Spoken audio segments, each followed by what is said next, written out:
తాను గెలవడమే కాదు, తన నాయకుల్ని, తమ పార్టీలో ఉన్న కీలక నేతల్ని గెలిపించుకోవడం కూడా ఇప్పుడు అతిపెద్ద లక్ష్యం, అతిపెద్ద టార్గెట్ పవన్ కళ్యాణ్ గారికి. అందుకే విశాఖలో మకాం వేశారట పవన్ కళ్యాణ్ గారు. ఒక 4 రోజుల పాటు అక్కడే మకాం వేయబోతున్నారు. ఇప్పుడు విశాఖ పవన్ కళ్యాణ్ పర్యటన ప్రాధాన్యం సంతరించుకుంటుంది. ఎందుకంటే ఉత్తరాంధ్రలోని ఒక కీలక నియోజకవర్గం నుంచి పార్టీ ప్రధాన కార్యదర్శి నాగబాబు గారు బరిలోకి దిగబోతున్నారు.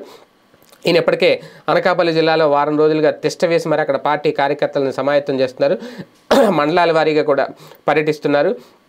ఈ పర్యటనలకు తోడు ఇప్పుడు పవన్ కూడా అక్కడ రావడం ఒక రకంగా ఉత్తరాంధ్రలో ఒక కొత్త ఊపు అయితే కనిపిస్తుంది. ఎందుకంటే ఇటీవల వంశీకృష్ణ యాదవ్ కూడా పార్టీ మేరీ వైసీపీ నుంచి జనసేన గూటికి చేరిన నేపథ్యంలో వచ్చే ఎన్నికల్లో ఆయన విశాఖ తూర్పు నుంచి బరిలోకి దిగబోతున్నారనేది, అలాగే కొంతాల రామకృష్ణ కూడా ఆయన కూడా రెడీ అయిపోయారు. ఆయన కూడా ఏదో నియోజకవర్గం నుంచి విశాఖ నుంచే బరిలోకి దిగబోతున్నారనేది, అలాగే ప్రధానంగా మేధావులు విద్యార్థులను చైతన్యం చేయడం ద్వారా కూడా వచ్చే ఎన్నికల్లో యువత ఓట్లను తమ వైపుకు తిప్పుకోవాలనే ప్రయత్నం జనసేన తీవ్రంగా చేస్తోంది. ఎందుకంటే పవన్ కళ్యాణ్ అంటేనే యూత్ అందరూ ఆకర్షితులు అవుతారు కాబట్టి.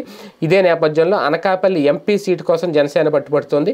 అలాగే విశాఖ నార్త్ లేదా దక్షిణ అంటే నార్త్ కానీ సౌత్ కానీ ఈ 2 నియోజకవర్గాలను కూడా కోరుకుంటుంది. మొత్తంగా నగరం పరిధిలో ఒక సీటుతో పాటు జిల్లా పరిధిలోని చోడవరం లేదంటే ఎలమంచిలి స్థానాలను కూడా కోరుతుంది జనసేన అనేది. దీని మీద ఇంకా క్లారిటీ రాలేదు కానీ ఈసారి ఖచ్చితంగా అక్కడ అంటే శ్రీకాకుళం జిల్లా చూసుకుంటే కనుక రాజాం టికెట్ ఆశిస్తుంది.